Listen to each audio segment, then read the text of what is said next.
जैसे कि आप स्क्रीन पर देख रहे हैं जीजे यूनिवर्सिटी के जो ऑनलाइन एग्जाम की गाइडलाइन है उसका नोटिफिकेशन आ गया है। ठीक है, जो भी इस गाइडलाइन को चाहता हो उसका पीडीएफ का लिंक मैंने डिस्क्रिप्शन में दे रखा और आपको पूरा गाइडलाइन के बारे में भी बताऊंगा और पूरा जो एग्ज़ाम कैसे करना है और किस तरीके से आपको एग्ज़ाम करना है उसके बारे में बताऊंगा।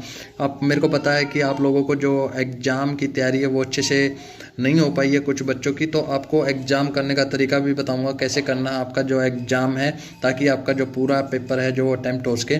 शॉर्ट में बताऊंगा सारे जितने भी पॉइंट इसमें दे रखे शॉर्ट में। ठीक है, ज़्यादा टाइम का आपका ख़राब नहीं करूंगा। ठीक है, फटाफट से जल्दी जल्दी बताते। फर्स्ट में बताया गया है कि स्टूडेंट को चांस मिलेगा प्रैक्टिस टेस्ट करने का 8 तारीख से लेकर 9 तारीख तक, 8 और 9 को 11 बजे AM से लेकर 4 बजे तक। ठीक है, उसमें आपको प्रैक्टिस टेस्ट करना होगा। ठीक है, प्रैक्टिस कर सके देख सकते हो आप लोग। ठीक है, और वी बॉक्स से आपके जो एग्जाम होने वाले, वी बॉक्स से एग्जाम होने वाले, कल से मैं वीडियो डाल रहा हूँ। ठीक है, वी बॉक्स से ही होंगे। जो आपका लॉगिन आईडी और पासवर्ड होगा, आपने जो रजिस्टर ईमेल आईडी भरी थी एक्सटेंशन फॉर्म में उसी पे आएगा। ठीक है, और इसके बाद student will receive the document read learn process giving online exam register. सारे जितने भी डॉक्यूमेंट और वो है आप एक बार रजिस्टर ईमेल आईडी से आप पढ़ लेना। ठीक है, स्टूडेंट को रिसीव हो जाएंगे जो भी आपके एग्जाम से रिलेटेड, ऑनलाइन एग्जाम से रिलेटेड डॉक्यूमेंट है। ठीक है, online exam manually will also be available on university website. Online exam का जो लिंक है वो आपको यूनिवर्सिटी की वेबसाइट से मिल जाएगा। ठीक है, बाकी इसमें भी होगा लिंक, वो भी आप यूज कर सकते हो। उसके बाद बिफोर एग्जाम स्टार्ट होने से पहले आपको किन बातों का ध्यान रखना है? सबसे पहले आपका जो डिवाइस है उसका जो रैम और मेमोरी होती है वो अच्छी सी होनी चाहिए भाई, 4 GB 3 GB का होना चाहिए। ठीक है, उसके बाद दूसरा आपका जो आसपास का एरिया है वो प्रॉपर क्लियर होना चाहिए। अनऑथराइज कोई मटेरियल नहीं होना चाहिए, ज़्यादा बुक्स नहीं होनी चाहिए पास में।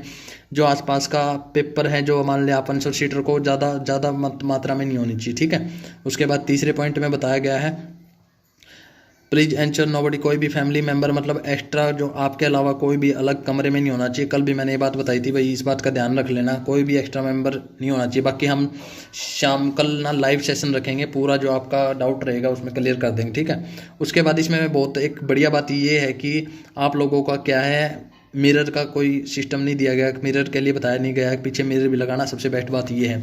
उसके बाद 4 नंबर पे वेब कैम का यूज कर सकते हैं। Microphone and your phone laptop desktop mobile that all work properly. ठीक है, आपका जो ईयरफोन है मतलब सॉरी जो माइक होता है उसका प्रॉपरली काम होना चाहिए, लैपटॉप का, मोबाइल का, या फिर आप डेस्कटॉप से अगर एग्जाम दे रहे तो वो अच्छे से काम करना चाहिए। ठीक है, उसके बाद इंटरनेट कनेक्शन की जो अवेलेबिलिटी है वो बिल्कुल अच्छी होनी चाहिए। कम से कम 1.5 GB डाटा होना चाहिए आपके मोबाइल में, मतलब 500 MB में भी काम चल जाएगा, लेकिन 1.5 GB रखना प्रॉपर। ठीक है, उसके बाद छठा पॉइंट में बताया गया है कि अगर आपका जो कंप्यूटर लैपटॉप मोबाइल जो एग्जाम दे रहे हो उसमें 30 मिनट पहले ही तैयार रखना उसको। ठीक है, 30 मिनट पहले आप अपना जो लॉगिन आईडी और पासवर्ड डाल के उसको तैयार रख लेना। ठीक है, अभी बहुत सारे बच्चे सोच रहे होंगे स्प्लिट कर स्क्रीन कैसे करेंगे, मिररिंग कैसे करेंगे, वो भी बताऊंगा आपको, टेंशन मत लो। Student will receive their login ID and password register. जो आपका लॉगिन आईडी और पासवर्ड है उसका मैंने वीडियो अलग से बनाया, लेकिन आपका जो इसमें बता देता हूँ ईमेल आईडी पर आपका जो लॉगिन आईडी और पासवर्ड मिल जाएगा। ये एग्जाम के टाइम पर जो आपको स्टेप करने हैं उनके बारे में बताया गया। ठीक है, उसके बाद आपको इस वेबसाइट पर क्लिक करना है। ठीक है, www.vbook.com/GJUADC। ठीक है, इसको आप ऐसे डायल भी कर सकते हैं, क्रोम में भी ऐसे टाइप करके भी खोल सकते हैं, और इस पर लिंक भी मैं डाल दूंगा। ठीक है, उसके बाद लॉगिन करना है और जो यूज़र आईडी और पासवर्ड आपकी ईमेल आईडी पर आया है उसको आपने क्लिक करना है इसमें। ठीक है, उसके बाद 4th नंबर पे question paper will be available on schedule data according to date sheet within a specified time in student dashboard. आपकी स्क्रीन पर एग्जाम का जो टाइमिंग है वो भी दिखाया जाएगा और क्वेश्चन पेपर आपको उसी टाइम पे उसी दिन दिखाया जाएगा, उससे पहले नहीं दिखाया जाएगा। ठीक है, 3 घंटे का टाइम रहेगा, आधा घंटा आपको एक्स्ट्रा मिलेगा। जो आपका फोटो और आंसर शीट जो भी आपको PDF फॉर्मेट में अपलोड करनी है 1 by 1 अपलोड करनी है, दोनों ऑप्शन आपके लिए दिए गए हैं। Student need to click photo ID and ID card.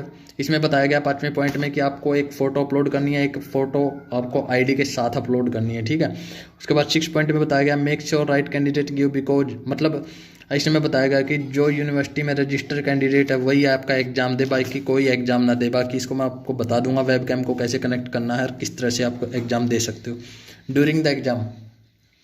During the exam के दौरान आपको किन किन बातों का ध्यान रखना है। देखो, student are request to read the question paper through all specific instruction are written in question paper. भाई जो आपका क्वेश्चन पेपर हो पूरे मतलब इंस्ट्रक्शन है वो पहले पढ़ लेना एक बार, ठीक है, एग्जाम के दौरान, ठीक है। सारे उसमें भाई आपको फर्स्ट 2 में से 1 करना है, सेकंड में से 1 करना, वो सब देख लेना आप पहले, ठीक है। कहीं आप एक ही में से 2 कर दो और फिर उसमें से 1 करना हो, ठीक है। उसके बाद दूसरा पॉइंट बताया गया है कि स्टूडेंट को बार बार मतलब 10-15 सेकंड में मतलब 1 मिनट में 1.5 मिनट में आपको एक बार स्क्रीन की तरफ, कैमरे की तरफ जरूर देखना है, ठीक है। वो आपको क्या है एक्टिव रखेगा आपका जो है, आपको ये नहीं होगा कि भाई आपका जो वेब कैमरा आपके सामने चलेगा वो आपको एक्टिव रहेगा, ठीक है।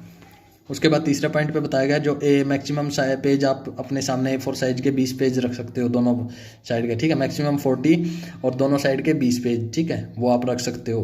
प्रिंट आउट ले लेना जो यूनिवर्सिटी की वेबसाइट पे आंसर शीट है, बाकी डिस्क्रिप्शन में भी लिंक दे रखा है आंसर शीट का जो फॉर्मेट है। उसके बाद 4th नंबर पर जो पॉइंट है स्टूडेंट फेल टू लॉगिन, अगर आप फेल हो जाते हो लॉगिन में तो आपको कोई अलग से टाइम नहीं मिलेगा कि भाई आपके लिए अलग से टाइम हो, भाई आप लॉगिन कर लो दोबारा, ठीक है। तो आपको एकदम इंश्योर करना, ठीक है, कि आपका लॉगिन हुआ है नहीं। अगर नहीं होता है तो ये देखो नंबर दिए गए, इन पे कांटेक्ट करना आपको कोई प्रॉब्लम हो जाती है तो, ठीक है। उसके बाद इसमें बताया गया है 5वें नंबर पर use web camera.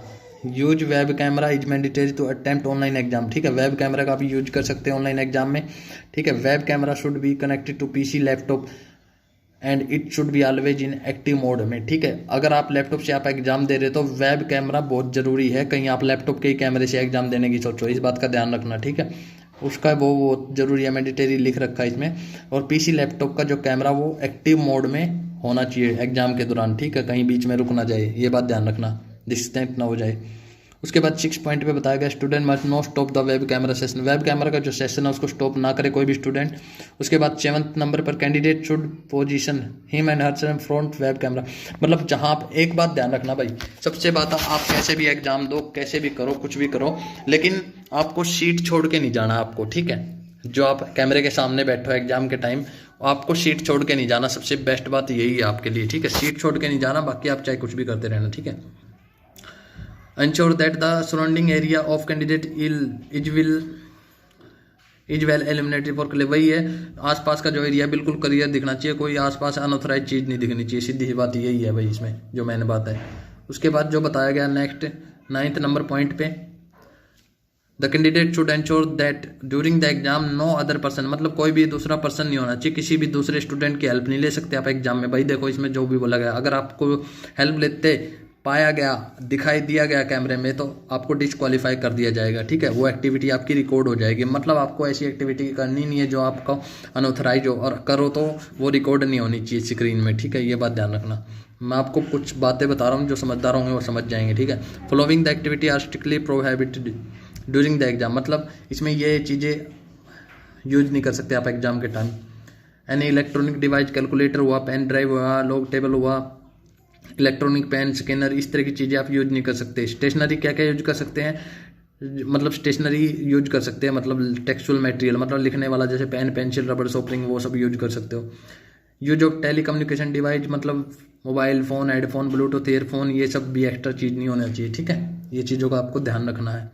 After the writing of exam submission, भाई इस बात का खास कर ध्यान रखें, बहुत सारे बच्चे इस चीज़ पूछ रहे हैं, इसमें डाउट रहेगा बहुत सारे बच्चों को कि भाई सर हम एक एक पेज अपलोड करें या PDF अपलोड करें। देखो 30 मिनट के बाद क्या है, एकदम से लोड हो जाएगा वेबसाइट पर। आपका अगर नेटवर्क अच्छा है तो लास्ट में PDF फाइल बना के ब्राउजर से अपलोड कर देना, ठीक है। अदरवाइज आप क्या है, जैसे आपका एक आंसर हो जाए उसमें नीचे ऑप्शन होगा अपलोड का, फोटो खींच के बैक कैमरे से अपलोड कर दो, ठीक है। इसमें यही बताया गया। दूसरे नंबर पे student are responsible to upload their sheet timely and make sure they have good internet connection. आप अगर जो आंसर शीट अपलोड कर रहे हैं टाइम से अपलोड करना, अगर आपने टाइम से अपलोड नहीं की तो आप ही रिस्पॉन्सिबल हो गए, उसका कोई जिम्मेवार नहीं होगा, ठीक है। उसके बाद 3rd पॉइंट में बताया गया है in order to avoid rush on server the, इसमें बताया गया भाई देखो अगर आप इस चीज़ से बचना चाहते हो कि भाई एकदम से लोड हो जाएगा, तो आपको ये एडवाइस दे रहा, सिर्फ एडवाइस दे रहा, ना कि कंफर्म कह रहा है कि आंसर शीट जैसे ही एक आंसर किया, क्वेश्चन किया, आंसर किया, उसको तुरंत अपलोड कर दे, ठीक है। इस बात का खास कर ध्यान रखें, अदरवाइज आप PDF फाइल भी अपलोड कर सकते हो फॉर्मेट। उसके बाद स्टूडेंट आर गिवन 30 मिनट मिलेगी आपको, 3 घंटे एग्जाम के मिलेंगे और 30 मिनट आपका आंसर शीट अपलोड करने का मिलेगा, ठीक है। इस दौरान आपने अपलोड कर दिया तो ठीक है, अदरवाइज नहीं किया तो इसका कोई एक्सेप्ट नहीं होगा, बाद में किसी प्लेटफॉर्म पे आपकी जो आंसर शीट है वो एक्सेप्ट नहीं होगी। उसके बाद 5वां नंबर है, at the time of examination will be strictly under surveillance, they must maintain the examination rules and regulation, otherwise they will be under reported against the violence. सीधी सी बात है भाई, देसी भाषा में आपको कोई चीटिंग नहीं करनी, ये बोल रहा है भाई, नहीं तो आपको एग्जामिनेशन रूल के खिलाफ माना जाएगा और आपका क्या है, रिपोर्ट जो है वो हो जाएगा, ठीक है, आपकी यूएमसी बन जाएगी। इस बात का खास कर ध्यान रखना, बाकी जो करनी है वो तो करेंगे। स्टूडेंट नोट, ये बातों का ध्यान रखना भाई, स्टूडेंट जिस भी आपसे एग्जाम दे रहे हो, जिस भी लैपटॉप, फोन, मोबाइल से, सॉफ्टवेयर से, हार्डवेयर सॉफ्टवेयर, उसका नेटवर्क कनेक्शन बहुत अच्छा होना चाहिए, बैकअप पावर जो बैटरी चार्ज की कैपेसिटी है वो अच्छी होनी चाहिए, कहीं बीच में उठकर चले जाओ लाइन लगाने जब तक आपकी यूएमसी बनी पावे, ठीक है। GJ university not any loss due to inability of the time, इसमें बोला गया है कि जीजे यूनिवर्सिटी उस चीज़ के लिए रिस्पॉन्सिबल नहीं हो कि आपका क्या भाई जो है आप टाइम पर अवेलेबल नहीं हो तो उसका कोई रिस्पॉन्सिबल नहीं रहेगा, ठीक है। मतलब टाइम पे जैसे आपका इंटरनेट नहीं हुआ भाई, कोई बार क्या की होगी, सर हमारे तो ईमेल आईडी नहीं चली, सर हमारा तो ये नहीं हुआ, कंप्यूटर हैंग हो गया, तो उस चीज़ की जीजे यूनिवर्सिटी कोई रिस्पॉन्सिबल नहीं है, वो आप ही होगी, ठीक है। आपको इंश्योर करना कि ये हमारी चीज़ अच्छी है कि भाई हम इस एग्जाम दे देंगे। उसके बाद तीसरे नंबर था a chatting facility link will be provide to, उसमें एक ना ऑप्शन दिया जाएगा, जैसे हेल्प का नहीं ऑप्शन होता है, हेल्प सेंटर का, हेल्प सेंटर, उसमें एक क्लिक चैटिंग ऑप्शन दिया जाएगा, ठीक है। उस पर क्लिक करोगे, जो भी प्रॉब्लम होगी बीच में तो आप उस पर पूछ सको हो, ठीक है, डायरेक्टली। बस यही चीज़ है, यही आपके इंस्ट्रक्शन आए थे। बाकी मैं ना अभी ना और वीडियो डालूंगा मैं, ठीक है, थोड़ी थोड़ी छोटी छोटी करके, उसमें आप समझ लेना। और बाकी कल लाइव सेशन रखेंगे, उसमें बताएंगे आपको कैसे आपको एग्जाम करना, और जो भी आपका डाउट है कमेंट सेक्शन में लिख दो, मैं उसका रिप्लाई कर दूंगा। और सबसे बेस्ट बात ये है कि इसमें मिरर का कोई ऑप्शन नहीं है, मिरर का, ठीक है। और बेस्ट करनारे एग्जाम कर लियो, बढ़िया तरीका था, एग्जाम दे लियो, कोई दिक्कत वाली बात नहीं है। वेब कैमरा का यूज कर लियो, लैपटॉप तक एग्जाम दे रहे हो तो। और एक मेरे दोस्त ने भी बताया था कि भाई अगर आप एग्जाम स्टार्ट होने से पहले, मेरे दोस्त ने बताया था जब इससे वीबॉक्स से एग्जाम दिया था उसने पहले कभी, ठीक है, मैं आपको एक बात शेयर कर रहा हूँ, ठीक है, इस बात का ध्यान रखना। मेरे दोस्त ने बताया था कि भाई उसने वीबॉक्स से एग्जाम दिया था, तो क्या जब वो बार बार से पेज से दूसरे पेज पे क्रोम खोला था तो वार्निंग आ रही थी, ठीक है। तो उन वार्निंग से बचने के लिए उसने क्या किया, नेक्स्ट एग्जाम में पहले ही अपना जो है स्क्रीन मिररिंग कर ली, एग्जाम स्टार्ट होने से पहले ही मिररिंग कर ली, उसके बाद उसने कुछ नहीं करा, ठीक है, वो पहले ही कर ली।